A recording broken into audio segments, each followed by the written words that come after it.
Teraji versus, oh my God, I'm gonna say these names so weird.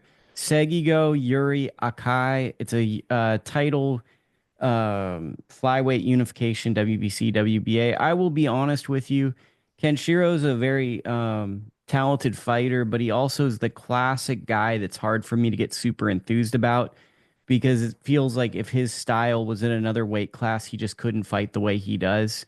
He's a little man that gets hit a lot, and it feels like because there's not like a Golovkin of his division, he can kind of get away with it.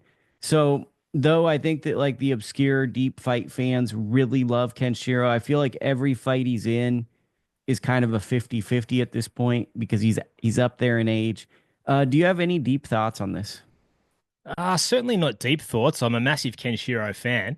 I actually like him quite big in this fight, but again, we spoke about Keith Thurman sort of getting old, and you spoke about the style of Taraji, but he does use his legs a lot. He does have that athletic in and out style.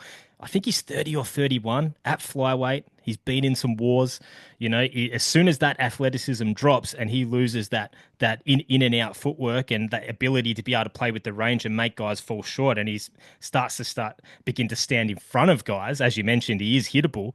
I feel like it's going to be a very short end to his career once that athleticism does go. So that's certainly the interest for me. I don't think it will. I do like him to be a hell of a lot more dynamic than Akui. He's faster, and as long as those legs hold up, I like Kenshiro pretty big here. But yeah, those cards from Japan are just absolutely incredible. But also, I should put my hand up. I picked Hiroto Kaiguchi because I thought he had better fundamentals. I thought he beat Teraji, so I was completely wrong on that one, as we all know, when Teraji had a career best performance. But yeah, it's just going to be interesting to see how close to the end of the line he is during this fight. That Canizales fight to me was very cautionary. It felt like that was kind of like he's getting close to the end of the line. Like that was like an airport train, kind of like you heard that you're getting to the airport line and the end of the train. We don't know where you're going, but you got to get off at this station.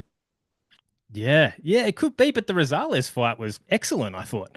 And we do know that Kenshiro likes to live a bit of a wild life too, so maybe he's not always the most disciplined guy, but yeah, certainly a lot of the fights where we have question marks, they turn out to always be the funnest and the most enjoyable, and it certainly doesn't have as many question marks as the Keith Thurman Brock Jarvis fight. Not many do, but yeah, I'm super interested in it.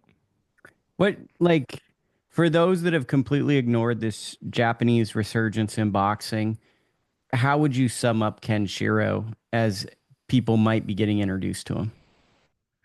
Yeah, well, I just think he's a fearless, athletic power puncher.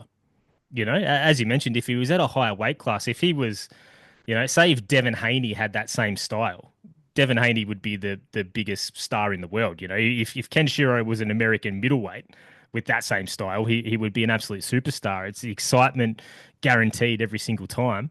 As you mentioned, he takes risks. He does get hit, but besides the Masamichi Ibuki fight, so far so good, and it's that seemed to have not quell those instincts for him to sort of take those chances. He still does it. We see guys get knocked out or stopped, and then their style becomes less risky.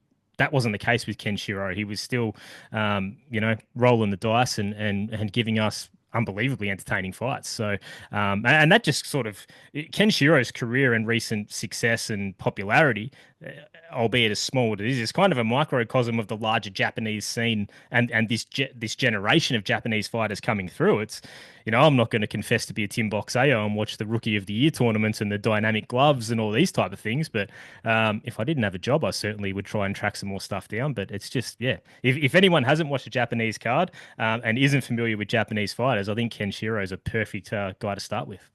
For sure. And I think this is a good matchup. It's a unification fight. And I hope that it can build to like a really meaningful matchup towards the